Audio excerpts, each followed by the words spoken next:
Dalam sebuah dialog di Praha tahun 2018, Steve Bannon menceritakan bagaimana Trump menjadi POTUS, President of the United States. Dialog ini biasa saja bagi sebagian orang, tapi bagi saya, penggemar geoekonomi dan geopolitik, saya menarik stabilo warna merah atas sebuah kalimat. Kami menyamakan level playing field sehingga kami menang.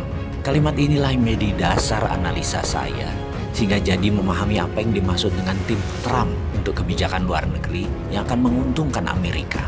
Saya jadi mengenal isi kepalanya Pompeo, mengenal isi kepalanya Bolton atau Shanahan dalam strategi perang dengan Cina.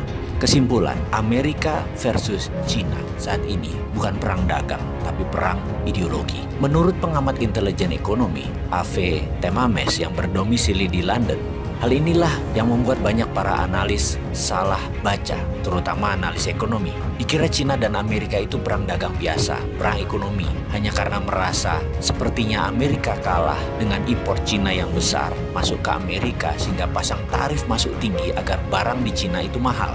Negara Amerika untung dari tarif pajak masuknya barang Cina yang ditinggikan dan juga imbas produk hasil manufaktur di Amerika jadi bisa berjualan karena harga mereka kompetitif itu di dalam Amerika. Kalau tidak diprotek atau dilindungi dengan pajak impor yang tinggi, barang-barang Amerika jadi mahal.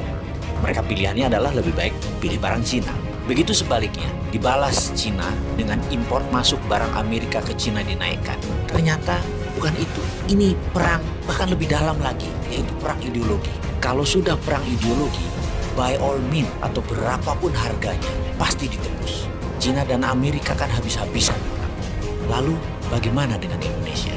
Ada baiknya Indonesia membangun platform sendiri tentang teknologi. Karena begitu kedua negara ini berperang lebih dalam, Indonesia jangan-jangan tidak berkutik. Karena keduanya, negara Cina dan Amerika, Indonesia bergantung pada teknologi kedua negara tersebut.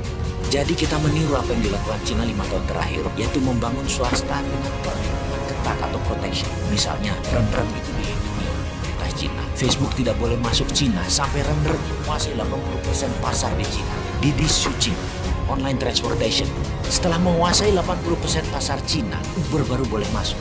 Alibaba menguasai 80% pasar Cina, baru Amazon boleh masuk. Baidu menguasai lebih dari 80% pasar Cina, baru Google boleh masuk sebagai search engine. Youku menguasai 80% pasar Cina atau lebih.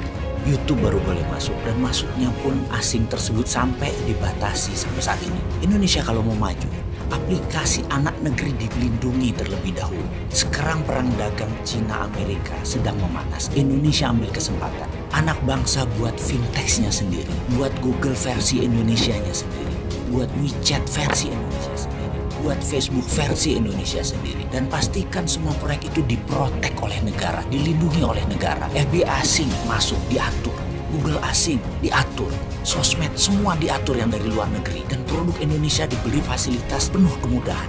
Yakinlah 1-2 tahun ke depan anak bangsa bisa membuat dan melaksanakan proyek tersebut, sehingga pada tahun 2021 suatu puncaknya perang dua negara, Indonesia sudah punya semuanya. Kita tidak tergantung pada Cina dan Amerika. Saya yakin Amerika pasti akan mematikan sosmed mereka, internet mereka, satelit mereka, karena itu adalah strategi perang, battle space namanya, penaklukan ruang udara. Tapi kalau Indonesia punya semua barang-barang itu, Indonesia tetap bisa dagang, tetap bisa berbisnis, karena sudah punya platform sendiri. Kita tetap connect. Kemarin beberapa saat yang lalu 2 hari sosmed dimatikan secara lokal, banyak netizen yang muring-muring. Apalagi kalau Cina matikan 5G, sementara Indonesia sudah pakai 5G di tahun 2021.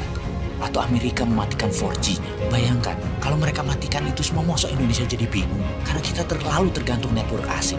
Amit-amit jangan sampai itu terjadi.